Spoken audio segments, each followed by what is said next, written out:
was so much scared with my surroundings. I was scared of the fact that myself, I had just lost flipping everything. My dignity was shot. Staying as warm as we can stay with the weather like it is. The tents wear down, the zippers wear out. We have to figure out how to keep the rain and stuff out of people's tents. It's been really freezing at night. We have had more blankets and sleeping bags and stuff like that. There's nothing easy about being on the street. Nothing at all.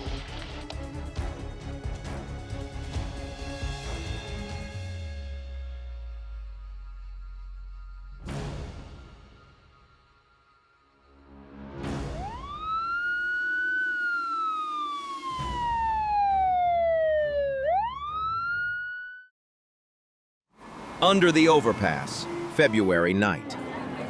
A February night under the overpass. Wind threads through cold concrete so deeply that if you drift a little too far into sleep, you might never open your eyes again. People assume homelessness is about tents, money, and blankets. But the thing people fight hardest over is tiny, cheap, and so overlooked you'd laugh the first time you hear it. Not food, not cash, but a source of fire is the one thing that decides whether you can warm yourself, cook a bite of food, boil safer water, and signal for help when everything collapses. Without it, you can die beside a stack of dry cardboard, beside dry leaves, right next to what could have saved you. So how does a society this wealthy accept that a human life can hinge on an item worth just a few dollars? If you believe stories like this need to be told so they don't get washed away by the internet, hit like, subscribe, and leave a comment. What item do you think matters most when you have to live outside? I read everyone, and each comment is one way to push this video to the people who need to hear it.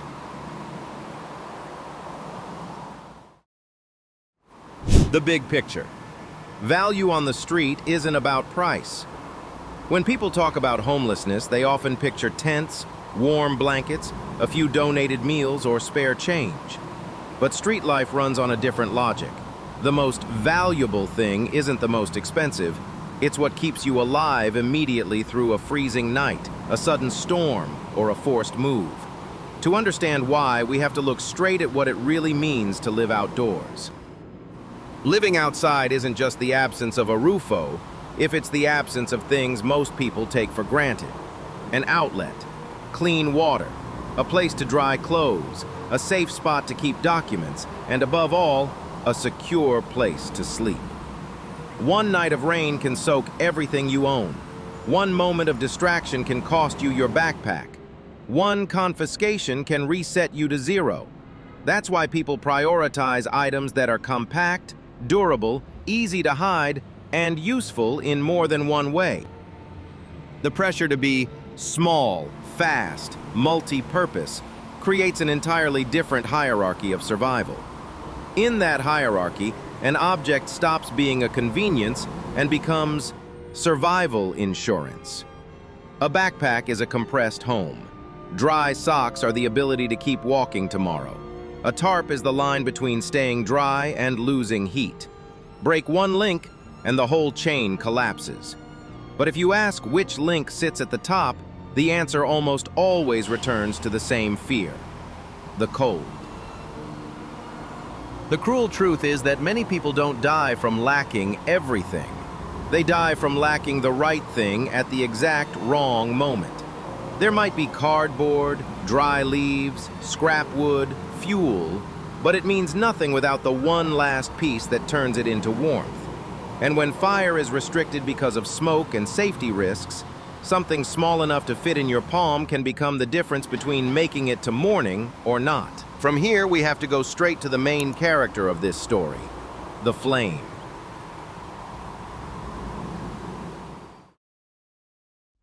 A night under the overpass, when a flame becomes a permit to live. A night under the overpass. Moist air rises from a nearby river, and wind cuts through thin cardboard like it isn't even there. Concrete pulls heat from your back so fast you start shaking before you've even fallen asleep. Here, fire isn't a comfort. Fire is a verdict. Will you wake up tomorrow or not? And the terrifying part is that a small ignition source can change everything. A flame, first of all, is warmth. Not comfortable, just enough to keep you from freezing.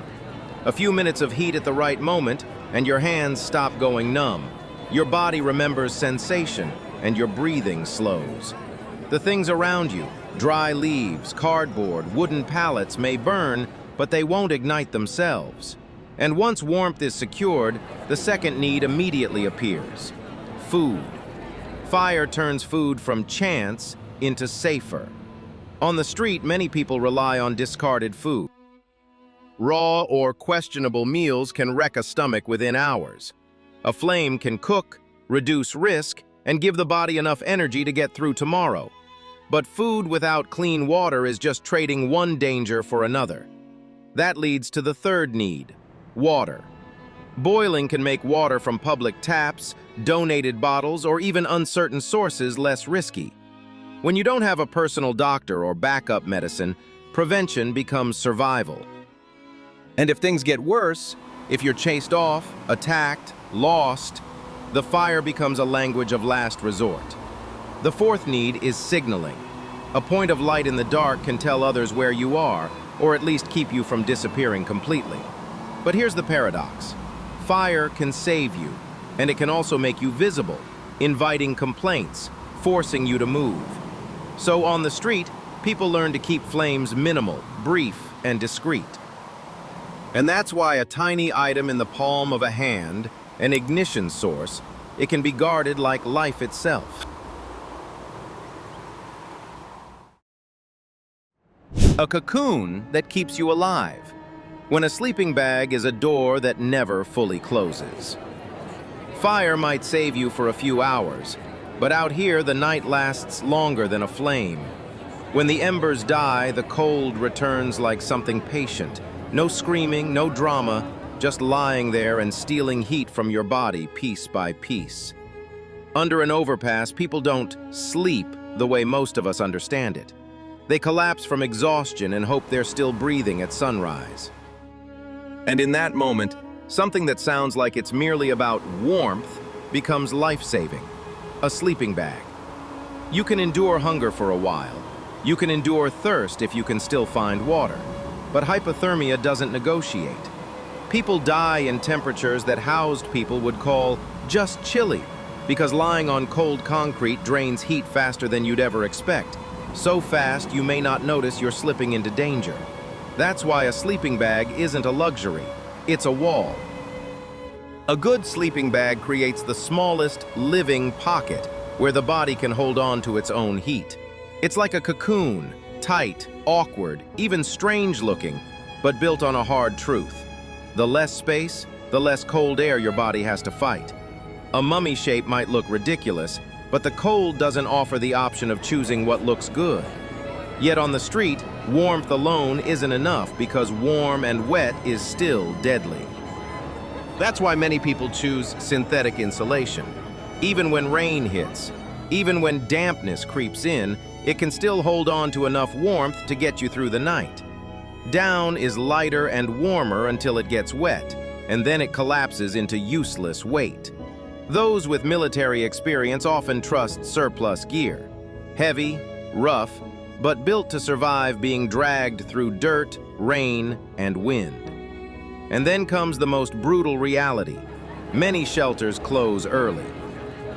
When shelters fill up, when doors shut before night, a sleeping bag becomes the only portable bedroom no one can deny you unless it's stolen. And on the street, losing a sleeping bag isn't losing an item. It's losing a warm night, losing a chance to survive one more day. But to survive the next day, the body faces something even harsher than the cold: stigma and isolation.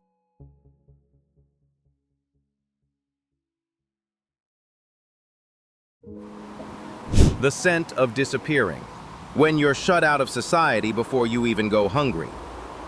The next morning, the cold may ease, but another fight begins the moment you stand up.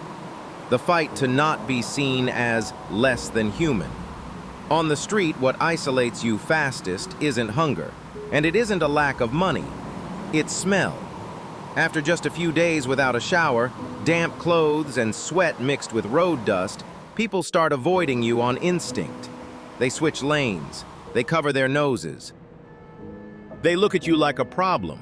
And once society turns its face away, every other door begins to close. You might still try to get a job chance, an interview, or an appointment with a caseworker. But if you walk in carrying the outdoors on your skin, you lose before you speak a single word.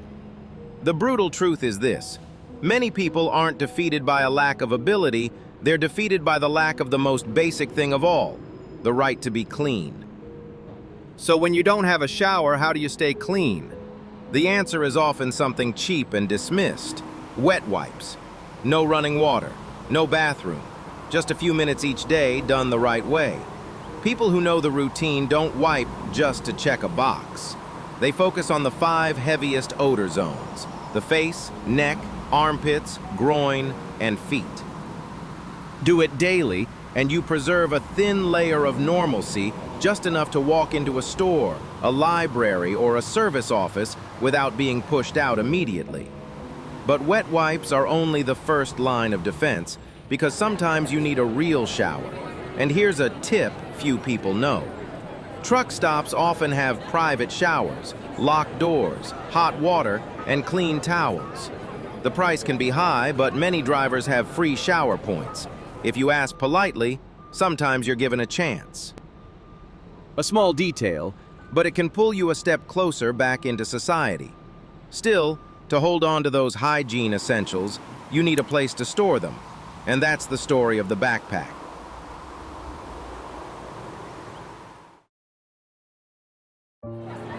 The backpack. The last home you carry on your back. On the street, everything you own can be compressed into a single backpack. That isn't a figure of speak, it's a cold fact. Inside that bag, the few dry clothes you still have, the pills that keep you alive, your ID, your benefits card, the phone number of someone who will still pick up, sometimes a photo of a child you haven't seen in a long time. If you have a home, losing a bag is an inconvenience. If you're homeless, losing your backpack is losing your entire life. And the tragedy is that on the street, losing doesn't require a big reason. One wrong nap in the wrong place, one moment in a restroom, one sudden sweep, and everything is gone. The most terrifying loss isn't clothing, it's documents. Without an ID, you're almost erased from the system. No benefits, no job, no rental, no path back to a life. Some people spend months chasing paperwork, and some never recover their identity at all. That's why a backpack stops being luggage. It becomes your only safe.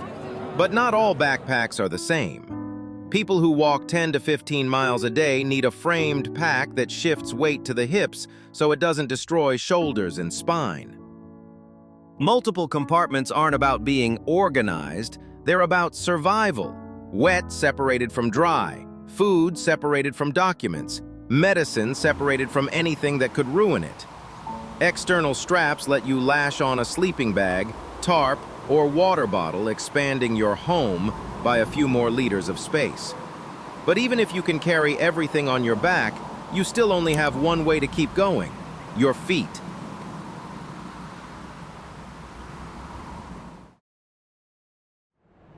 Socks and feet. When you only have 2 feet to get out alive. On the street, your feet aren't just transportation, they're your right to stay alive. You walk from meal lines to service centers, from job leads to supply handouts, sometimes 10 to 15 miles a day just to piece together the bare minimum. And if your feet fail, you don't get to rest for a few days. You fall behind, you get left behind, and you become more vulnerable than ever. That's why the smallest thing can carry the biggest consequence: a pair of socks. The most common mistake is cotton socks. Cotton soaks up sweat, stays wet, and pulls heat from your skin like a cold sponge. After just one rainy night, constant dampness can trigger damage that starts quietly. Blisters, cracked skin, infection.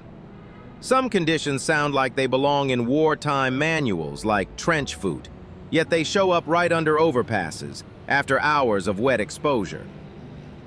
And when a small wound isn't treated in time, it can turn into a full-blown medical crisis. The solution is painfully simple. 2 pairs of wool socks.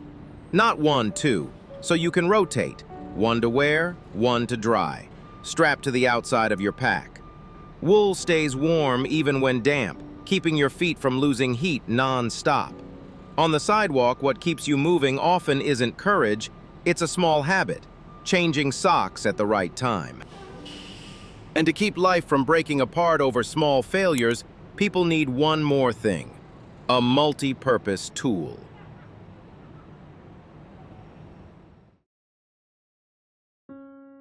Tools and safety. Fix one small failure, prevent one big disaster. On the street, what makes life collapse is often not a major crisis, but a small failure.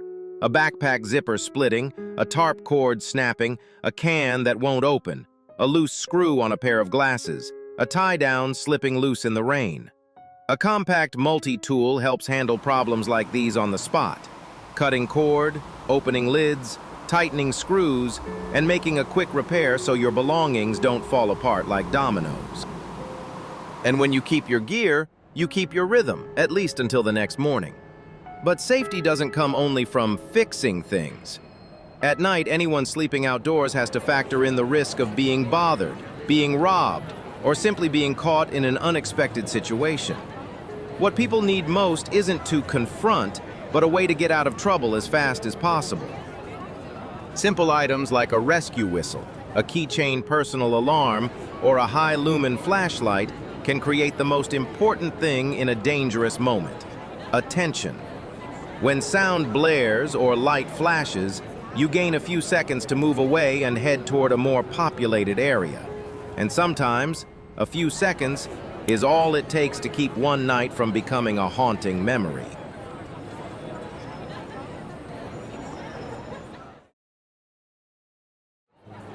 Water and first aid. Small things that stop a chain reaction. Asking for a cup of water sounds simple until it's the 3rd day in a row at the same place. The look changes. The attitude changes. Sometimes you're asked to leave before you can even speak. A reusable water bottle makes you less dependent on unpredictable kindness, and more importantly, it keeps your mind clear. When you need to fill out forms, meet a caseworker, remember appointments, a dehydrated body turns decisions sluggish, and mistakes are more likely. And when your body is already exhausted, one small cut can be enough to bring you down. On the street, a minor wound doesn't heal on its own, the way it might when you have a bathroom and a medicine cabinet. It gets infected, swells, and throbs until you can't walk. That's why a minimalist first aid kit, bandages, antibiotic ointment, pain relief, blister pads is the kind of preparation people overlook, yet it can save you from an emergency room visit. And there's one item people often forget: sunscreen. When you're outdoors 8 to 12 hours a day, your skin takes repeated hits with no shade that truly belongs to you. But prevention still isn't enough, because the most dangerous threat always returns in a very simple form: getting wet.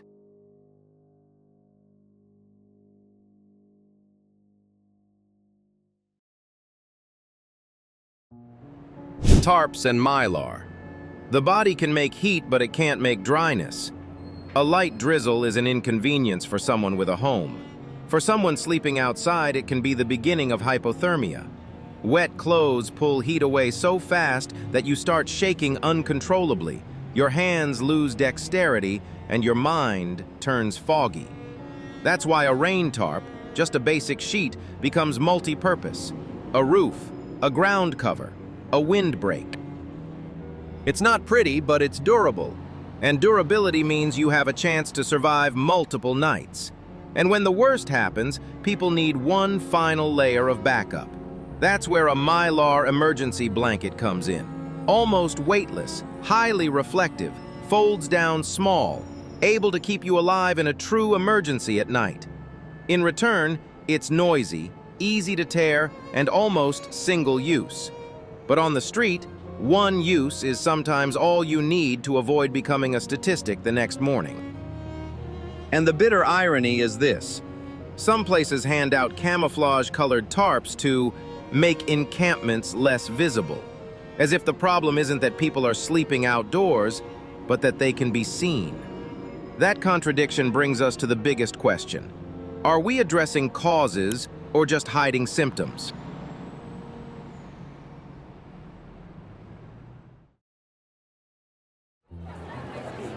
An open ending. 10 cheap items priced in human lives. Put it all together and the picture becomes clear. A lighter, a sleeping bag, hygiene wipes, a durable backpack, wool socks, a multi-tool, a safety option, a water bottle, first aid, and a rain tarp. None of these are luxury items, but each one is a small flotation device that keeps a person afloat in a system that can pull them under at any moment. And the hardest truth is this. Many deaths don't come from having nothing. They come from missing one link on the worst night. So what can we do beyond watching and scrolling on? If you want to act practically, think donate what's actually needed. Wool socks, tarps, hygiene wipes, durable water bottles, mini first aid kits. Items few people give, but people on the street use every day. Or support organizations that provide emergency shelter and long-term housing programs. Because a good tarp gets you through a night, but stable housing gets you back to a life. And if you've ever encountered someone who's homeless, sometimes the smallest kindness is simply not looking away from a greeting, a respectful glance, a simple question. Do you need water? Because hope often begins when someone is still treated as a human being. This video doesn't end with a neat answer because real life doesn't. There is no miracle in a single night. But if we understand that behind every tent is a story, and behind every cheap item is a fight for survival, then at the very least, we won't be numb anymore. And from that understanding, maybe one day nights under overpasses won't be places where people have to ask permission to live.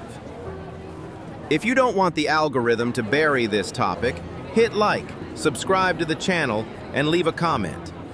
In your opinion, which item matters most to survive a night outdoors? Every interaction is one more chance for this story to reach someone who needs to hear it. May everyone experiencing homelessness anywhere, in any city, soon have somewhere to return to. A warm bed, a door that doesn't close too early, and a life rebuilt with dignity. Amen.